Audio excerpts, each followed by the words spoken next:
انہوں نے اپنی بیوی سے کہا کہ بیگم کنگھی لے کے آنا، کنگھی بال بانے کے لیے کنگھی لانا۔ تو اس اللہ کی بندی نے پوچھا کیا شیشہ بھی لاؤں؟ ظاہر ہے کہ کامن سینس سے کنگھی سے شیشہ مانگ ہی لیتا آدمی، کہ شیشہ سامنے ہوگا تو کنگھی کرے گا۔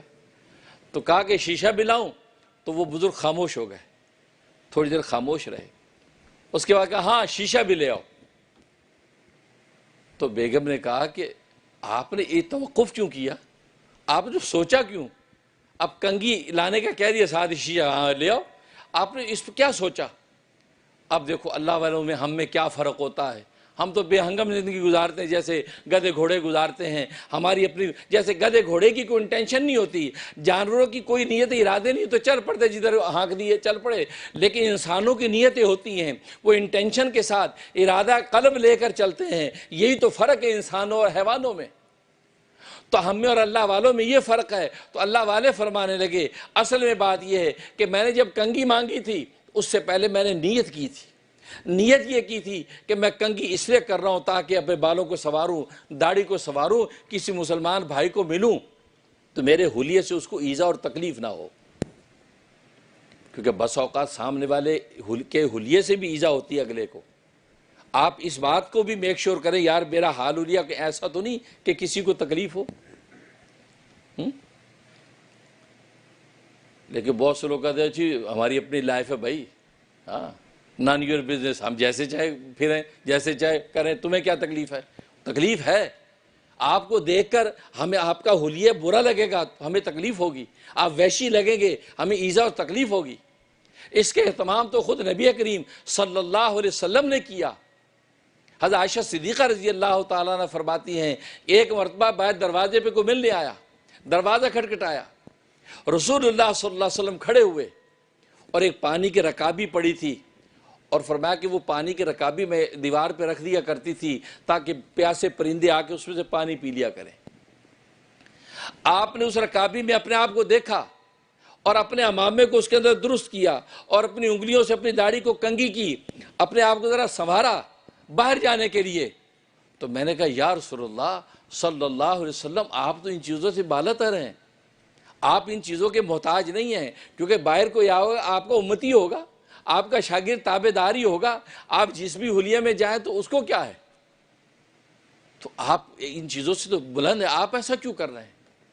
اس پر نبی کریم صلی اللہ علیہ وسلم فرمایا کہ عائشہ نہیں، بات یہ ہے کہ مسلمان کا مسلمان پر حق یہ ہے کہ جب ایک مسلمان دوسرے مسلمان سے جب ملاقات کرے تو بن سنور کر کے، تاکہ اس کے ظاہری حلیے سے دوسرے مسلمان کو ایذا نہ ہو۔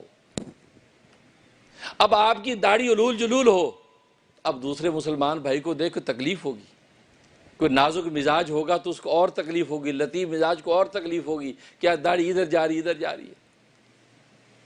اب مجھے تو کوئی ایسا بندہ میرے تو دل میں آتا ہے کنگھی نکال کے اس کی داڑھی کر دوں، کنگھی کر دوں،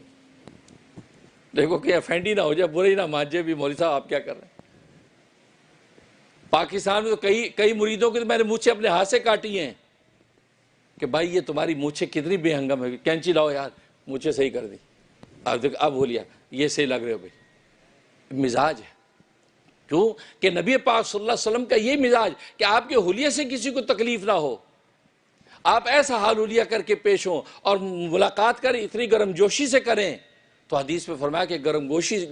جوشی سے ملاقات کرنا یہ بھی صدقہ ہے، مسکرا کے ملیں گے یہ بھی صدقہ ہے، اللہ تبارک و تعالی صدقے کا ثواب عطا فرمائے۔ تو اس کا لحاظ خود نبی کریم صلی اللہ علیہ وسلم نے بھی کیا ہے کہ سامنے مسلمان کو ایذا نہ ہو، آپ اپنا حال حلیہ ایسا رکھیں کہ سامنے والے کو تکلیف نہ ہو۔ تو بالکل اسی طریقے سے تو فرمایا کہ میں نے یہ انٹینشن متعین کر لی تھی کنگھی کے لیے کہ میں اس لیے ایسا کر رہا ہوں کہ تاکہ کسی مسلمان کو تکلیف نہ ہو، لیکن تم نے یہ سوال کر لیا کیا میں شیشہ بھی لاؤں؟ تو شیشے کے بارے میں نے کوئی انٹینشن متعین کی نہیں تھی، تو میں نے پہلے نیت متعین کی، اور نیت میں نے یہ کی کہ میں شیشہ اس لیے دیکھنا چاہتا ہوں تاکہ پتہ چلے کہ میرے چہرے پہ ایسا کوئی داغ دھبا تو نہیں رہ گیا جو میری آنکھیں نہیں دیکھ پا رہی ہیں، اور آنکھوں کے نیچے ہی وہ دھبا ہے، یہ شیشہ ہی مجھے دکھا سکتا ہے، ہو سکتا اس دھبے کی وجہ سے سامنے والے کو تکلیف ہو۔ اس نیت کو جب میں نے متعین کر لیا، کیا شیشہ بھی لیا تاکہ میں دیکھ کے میک شور کر لوں کہ بالکل حالولیا درست ہے، تو گویا کہ یہ نیت متعین ہوئی۔ اب میں نے کہا کہ شیشہ بھی لیا، تو اسے تو شیشہ دیکھتے ہی آپ کیا دعا کرتے؟ اللہم انت حسنت خلقی فحسن خلقی، یا اللہ جیسے آپ نے میرا چہرہ خوبصورت حسین بنایا ہے، یا اللہ میرے اخلاق بھی خوبصورت حسین بنا دے۔ تو گویا کہ یہ میک شور کر رہا ہے، آئینہ آپ کو بتا رہا ہے کہ دیکھو یہ عیب ہے آپ کے چہرے پہ، اس کو صاف کر لیجئے۔ کیونکہ یہ تو کمال ہے، آنکھ سارے جہان کو دیکھتی ہے، اپنے آپ کو نہیں دیکھتی، اپنے آپ کو نہیں دیکھتی ہے، سارے جہان کو دیکھتی ہے، اپنے آپ کو نہیں دیکھ پاتی ہے۔ ہاں جب آئینہ سامنے آئے گا تو آئینہ آنکھ بن کے آپ کی آنکھ آپ کو دکھائے گا کہ تمہاری آنکھ کے اندر یہ عیب ہے، تمہارا سرما غلط لگا ہوا ہے، تمہاری یہاں دھبا لگا ہوا ہے، آنکھ کی جڑ میں ہی تمہارے داغ لگا ہوا ہے، تو گویا کہ انسان صاف کرتا ہے۔ تو فرمایا جب میں نے یہ نیت متعین کی تو اب آئینہ مانگا ہے۔ اور آج ہم اگر دیکھیں تو ہماری زندگی تو بے ہنگم ہے، ہم تو قدم قدم پہ کسی چیز کی نیت ہی نہیں کرتے۔ ہاں تو میں یہ کہہ رہا تھا کہ چھوٹے بچے کی بھی آپ خدمت کریں تو اس میں بھی نیت کر لیں، کوئی بھی عمل کرے فوراً نیت اندر ہی اندر متعین کر دیں، یا اللہ میں اس لیے کر رہا ہوں تاکہ آپ مجھے اجر و ثواب دے دیں اور سامنے والے کو راحت مل جائے، یا اللہ یہ عمل میں